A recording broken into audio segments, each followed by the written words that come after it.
Uh-oh.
Okay, we'll start with this.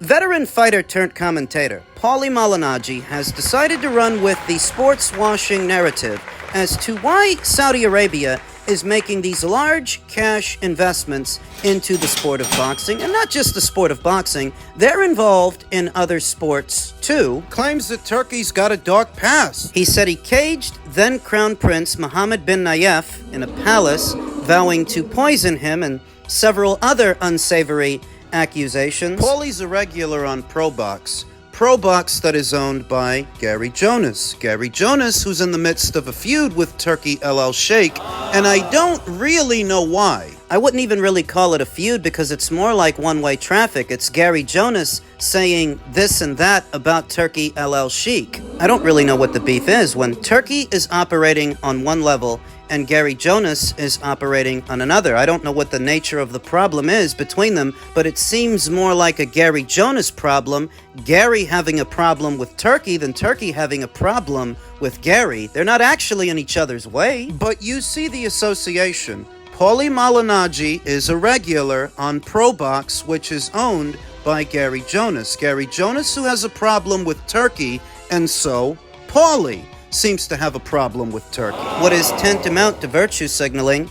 I mean, you're telling me that Turkey Alalshikh has a dark past, as opposed to all the squeaky clean fixtures in the sport of boxing, some of which you've worked with, some of which you fought against? You're telling me that Turkey's got skeletons in his closet as opposed to everybody else in the boxing sphere? It's a smear campaign, is what it is, and I think that Gary Jonas and ProBox are behind it, and they're using Paulie Malignaggi as the mouthpiece. I'm so sick and tired of hearing about this sports washing narrative because I don't even care if it is sports washing. So what if it is? Do you think that's going to stop people from watching Ryan Garcia versus Rolly Romero? Or Canelo versus Skull? Or Canelo versus Crawford when the time comes? Do you think the audience that consumes boxing actually cares about sports washing when they turn the other way when it comes to everybody else's issues and everybody else's problems? Same audience that's always hearing about Gervonta Davis's domestic abuse issues. All of the Charlo brothers' run-ins with the law, Jared Anderson's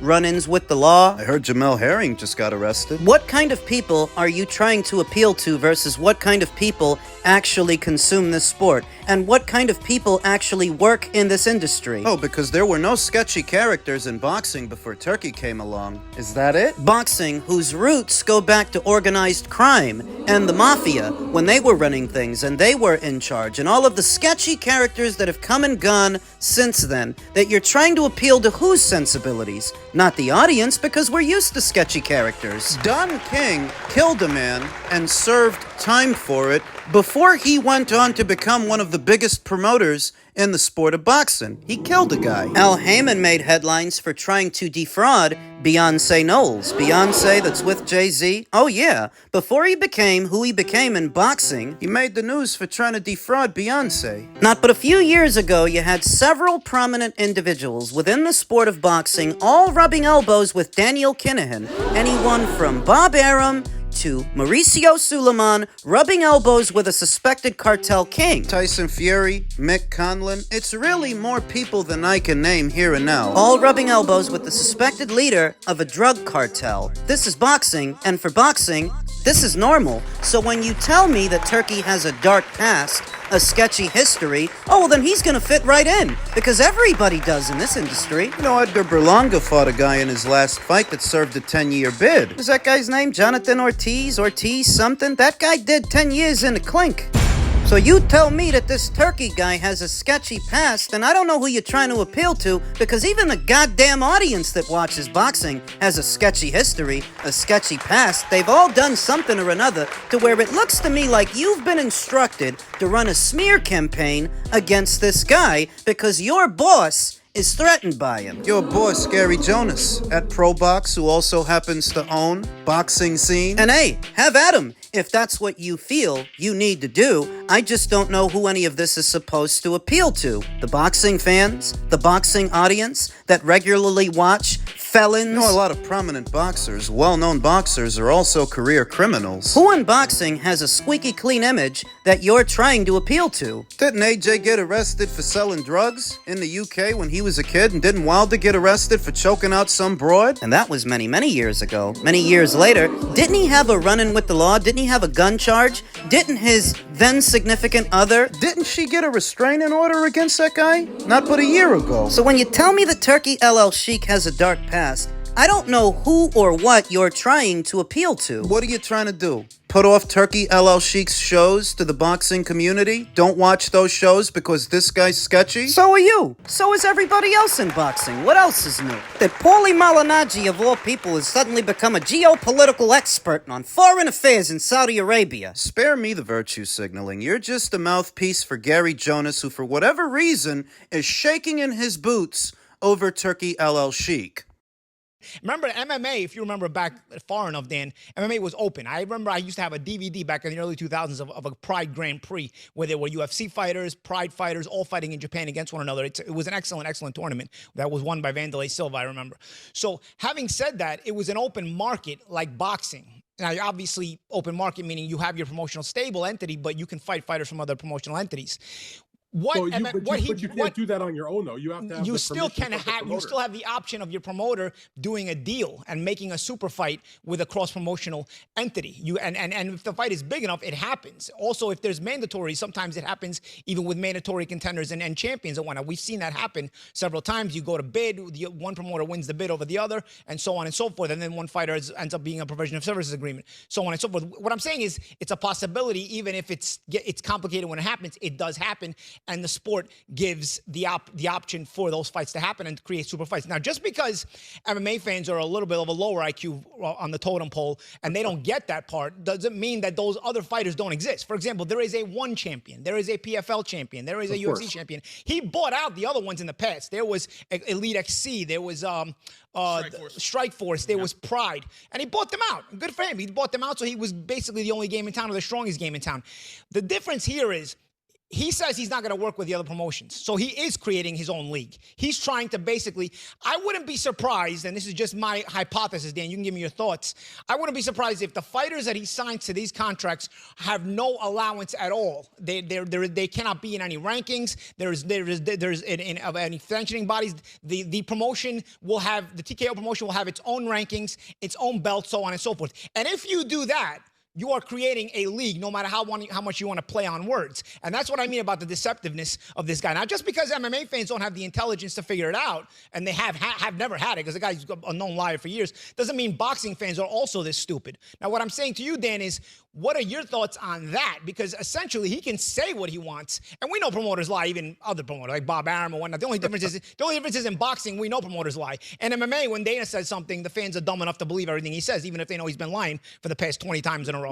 This next part is going to require some brain cells. You hear all this stuff about Dana White's proposed TKO boxing league, and it very much is a league unto itself, and what it is that guys like Paulie are so vehemently against. That they're going to have their own fighters, and they're going to have their own ranks, they're going to have their own belt. So what? It's a conflict of interest. If everything is happening within this sphere, the managers themselves are working with the promotion, there's no one to argue on the behalf of the fighters. That's what the beef is supposed to be. That's how they package it. That it's a conflict of interest. Because you don't think the managers in regular boxing are doing the same thing? When a Rolly Romero rejects a main event with Ryan Garcia to fight Isaac Cruz on an undercard, what do you think is going on? How do you think that happens? The Garcia fight would have paid him more, but he took an undercard fight on a PBC show instead, for less money. How do you think that comes about when a Rayo Valenzuela voluntarily defends his title against the Gary Antoine Russell, who's not as mandatory, he's coming off a loss? How do you think that happens when a Luis Ortiz turns down an AJ fight, an Adam Kovnowski turns down an AJ fight, a Deontay Wilder turns down an AJ fight to fight for less money? How do you think that happens? A conflict of interest. That's how. The advice they're getting is not in their own best interests, it's in the best interests of the promotion. So don't lose focus. If the biggest issue that the boxing guys have with Dana White's TKO League is a conflict of interest, well, I hate to break the news to you, but those conflicts happen all the time. Don't lose focus. You only package it that way because you're virtue signaling. You're aware of this just as much as I am. People get screwed over all the time in boxing, Muhammad Ali Act and all. To where Dana White's TKO Boxing League should be the least of your worries. So why are you pigeonholing them? And so the point emerges. What I think is Gary Jonas's real beef with Turkey Alalshikh is this TKO Boxing League, that he's behind it along with Nick Khan and Dana White. So what? The TKO Boxing League isn't for fighters like Canelo or Crawford, these big-name fighters that make big money. It's not for them. It's for young and mid-tier fighters, the kind of fighters you normally see on ProBox. ProBox, upon its inception, has pretty much cornered the market on outliers, the other fighters you don't hear so much about, and what fighters they're attempting to develop on their own platform, that if they are now threatened by this TKO Boxing League, it's because they're afraid TKO will offer those mid-tier fighters a better deal than they can.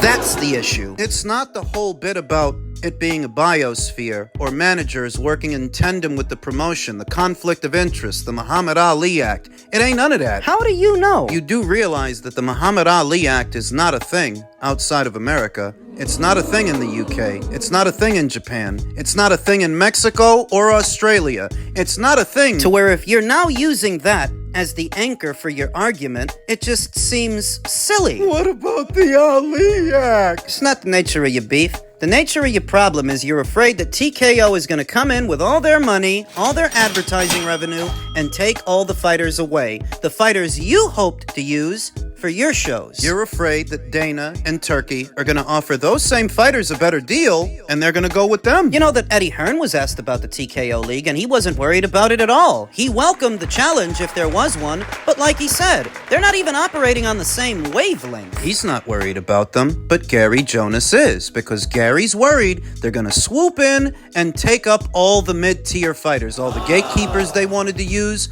all the up-and-coming prospects, the available ones that aren't with major promotional outfits. So when you see a Paulie Malignaggi carrying on about Turkey's dark past, when he's running that smear campaign, that's the real motivation behind it. Gary's telling him to do that. He's telling him, rub Turkey's name in the mud. Drag his name in the mud so that people don't watch this TKO Boxing League, so that they don't want nothing to do with Dana White, Turkey Alalshikh, and whatever they got planned. They're trying to get ahead of this thing. Nip it in the bud before it becomes a problem. I'll tell you the truth that even if it is sports washing, I don't give a damn. Because how is that different from the customary money laundering that's been going on in the sport for ages, for eras? How is it different? Boxing has always been synonymous with a level of criminality, whether it's crimes the boxers themselves commit or the people who handle them. So that when you tell me about Turkey's dark history, I'm left wondering, is that supposed to mean something? Do you think that's going to stop me from watching Canelo versus Skull or Canelo versus Crawford?